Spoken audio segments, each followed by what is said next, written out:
Lien Vie, Valence Romans Sud Rhône-Alpes. Donc je vais vous parler du projet Biotep aujourd'hui, qui est un projet qui est né d'une démarche initiée par la collectivité, par la communauté d'agglomération du Pays de Romans, et qui a conduit donc à la réalisation et en tout cas au développement d'un projet de méthanisation conjoint entre la collectivité et des agriculteurs. Donc Valence Romans Sud Rhône-Alpes, pour situer, c'est la 4e agglomération de la région Rhône-Alpes depuis le 1er janvier 2010. Et donc je parlais du Pays de Romans puisque elle est née depuis le 1er janvier 2014 de la fusion de la communauté d'agglomération du Pays de Romans, qui est donc un territoire à énergie positive, de Valence Agglomération et donc de la communauté de communes de Bourg-de-Péage qui est au milieu du secteur.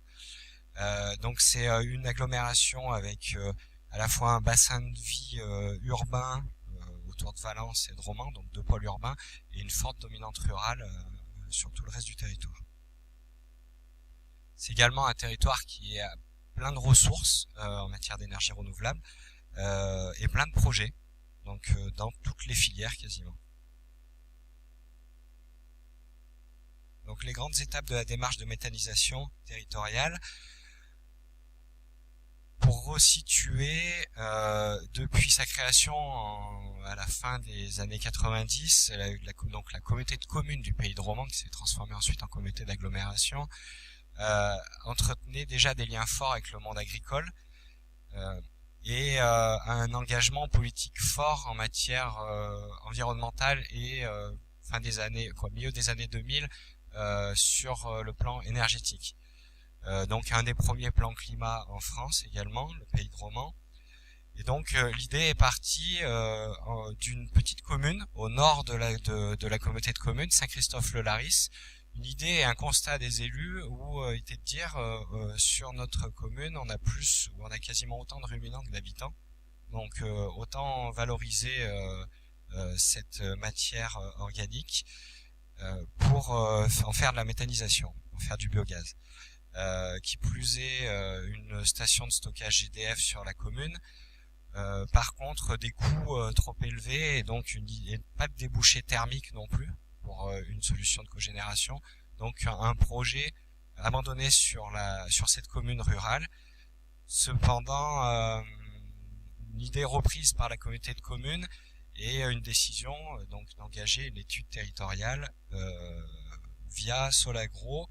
Donc la prestation a été confiée à Solagro en 2010 et donc a consisté à réaliser un schéma territorial pour la création d'une filière de méthanisation.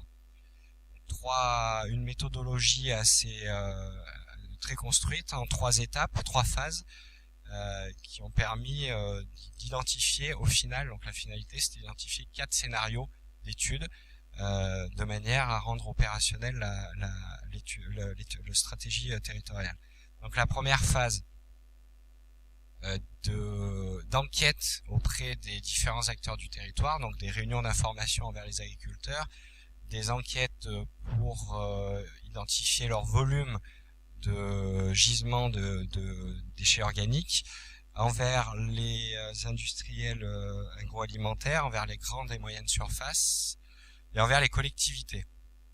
Tout ceci pour identifier sur le territoire le volume et le gisement de déchets organiques et également en parallèle les débouchés pour le biogaz, que ce soit en cogénération ou en injection. Donc une deuxième phase qui a permis de construire une cartographie croisée des gisements de déchets organiques et des débouchés pour le biogaz, et une troisième étape de dimensionnement des scénarios. Également, pour ne pas créer de concurrence sur le territoire, les projets de méthanisation proches ont été pris en compte. Donc on le verra, on a un gros projet assez proche sur le territoire de l'agglomération, le projet CIPER, et d'autres projets qui étaient en marge du territoire. Donc les industriels agroalimentaires concernés par ces projets ont été exclus de l'enquête. Le schéma de méthanisation a été mené dans un temps assez court puisqu'il a été lancé après l'été 2010 et il a été rendu durant l'hiver 2011. Donc la première étape, comme je le disais, donc toute une série d'enquêtes auprès des agriculteurs qui ont démarré via 4 réunions d'information, une vingtaine d'enquêtes recueillies, auprès des agro-industriels également 50 enquêtes lancées, donc 50% de taux de réponse, et des grandes et moyennes surfaces tout enquêtées. À partir de ces enquêtes, 11 000 tonnes de déchets identifiés, de matières identifiées, et en parallèle, les sites fortement consommateurs d'énergie sur le territoire, donc d'énergie thermique essentiellement, de chaleur, le lycée horticole de Romans, qui est l'objet du projet au final, le centre hospitalier de Romans, donc là on parle de besoin de chaleur, donc à peu près 5 gigawattheures de chaleur sur le centre hospitalier, 2 gigawattheures sur le lycée horticole, qui comprend des serres également sur le site. Et les bâtiments communaux également enquêtés, les piscines essentiellement, donc fortement consommateurs de chaleur, et les bâtiments avicoles. À partir de la cartographie croisée des gisements et des débouchés, 3 communes, dont la commune de Romans-sur-Isère, sont ressorties comme les communes propices pour développer un projet. Ce qui a permis de dimensionner 4 scénarios. Je vous passerai tous les chiffres. En gros, un scénario de méthanisation individuelle, donc méthanisation une unité à la ferme, avec l'agriculteur qui valorise ses propres déchets, et également des intrants extérieurs de manière à rentabiliser le projet. Donc sur moins de 100 kW électriques, toujours sur de la cogénération, et le chauffage de ces bâtiments agricoles. Le deuxième scénario, c'est la méthanisation en petits collectifs, donc dimensionné à partir des besoins de chaleur du lycée, situé sur Romans-sur-Isère, et des serres attenantes, c'est à peu près 2 gigawattheures de chaleur, le lycée et les serres attenantes. Donc une cogénération là pour le coup plus grosse, de 450 kW électriques, donc un peu moins de 15 000 tonnes d'intrants. Et des déchets qui sont assez mixtes puisque ils viennent à la fois de l'industrie agroalimentaire, des collectivités et bien entendu de l'exploitation agricole. Ensuite, 2 scénarios qui sont assez proches à une autre échelle, donc la méthanisation territoriale avec valorisation thermique et le même dimensionnement avec injection réseau à partir des besoins de chaleur de l'hôpital. Donc là, un projet avec une 60aine d'agriculteurs, toujours un rayon de collecte assez proche du site identifié. Par contre, un projet complexe et surtout un projet en concurrence avec le projet CIPER, qui est situé à peine 5 km, qui est là pour le coup un projet privé mais beaucoup plus avancé en développement. Donc une cogénération de 750 kW électriques sur ce projet de méthanisation territoriale. Donc le même dimensionnement avec injection réseau, mais le même constat, un projet complexe, un projet rentable mais très complexe, et la même concurrence avec le projet CIPER.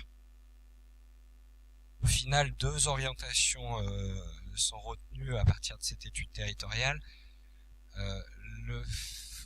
Le soutien, dans un premier temps, méthodologique pour les unités à la ferme. Donc plusieurs, depuis 2010-2011, plusieurs projets d'agriculteurs projets individuels, sont soit la phase d'idée, soit plus avancée en développement, et avec lesquels on a des contacts réguliers, méthodologiques, de même qu'ils ont des contacts réguliers avec l'Agence régionale de l'environnement, Rhône-Alpes Énergie Environnement. Et le soutien là beaucoup plus opérationnel au projet Biotep, qui est donc le scénario 2, le projet territorial en petit collectif d'agriculteurs, et qui se situe sur le site du lycée horticole. Alors, pour arriver à ce projet, à partir du rendu de l'étude territoriale, une communication donc a été faite dans la presse locale sur les orientations retenues, sur les résultats d'études et sur les orientations retenues. Et très rapidement, de par les lien fort entre les services, les élus et le monde agricole, les porteurs de projets, un porteur de projet s'est rapidement manifesté, ce qui a permis de développer donc le projet Biotep. Donc suite à cette communication, donc qui a fait office d'appel à candidature, deux porteurs de projet, messieurs Rosan et Foulou, donc deux agriculteurs, et un souhait de la collectivité de participer activement également au projet. Donc c'est le premier point là. La communauté d'agglomération a créé une SEM en 2010, donc la COSPRO, la compagnie solaire du Pays de Romans, qui n'a pas vocation à développer que du solaire, mais toutes les énergies renouvelables, dans laquelle l'agglo détient près de 85% des parts. Donc la participation maximale pour une collectivité dans une SEM, le restant de l'actionnariat étant composé d'énergie partagée et donc d'un bailleur social territorial. Et par le biais de cette SEM, les discussions ont pu avancer avec le porteur de projet, le lycée, la région, l'agence régionale de l'environnement sur l'implantation du projet dans l'enceinte du lycée et sur le portage juridique du projet, donc avec la création d'une société de projet qui s'appelle la SAS Biotep, société par action simplifiée, dans laquelle la SEM détient 33% des parts.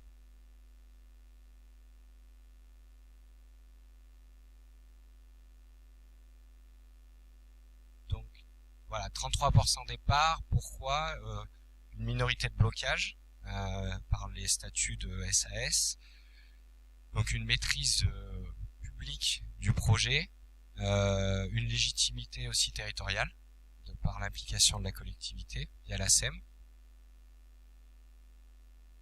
Donc un projet dimensionné au jour d'aujourd'hui à 250 kW électriques sur le site du lycée avec environ 10 000 tonnes d'intrants. Un projet qui est encore en développement, des dépôts d'autorisation qui seront certainement réalisés d'ici la fin de l'année, et un accompagnement fort par la région et par l'agence régionale de l'environnement du fait de son implantation sur le lycée. Le projet donc sera une cogénération. On a une ligne électrique qui passe sur le site du projet, donc plutôt intéressant, et les serres du lycée, donc on s'est mis sur le site du lycée pour avoir un réseau de chaleur le plus court possible, de manière à réduire les coûts de réseau. Et un plan d'épandage, donc avec un accompagnement par la Chambre d'agriculture qui s'est aussi investi sur le projet. Enfin, pour terminer, les intérêts du montage SEM-SAS. Alors, donc, la volonté politique des élus sur le territoire étant de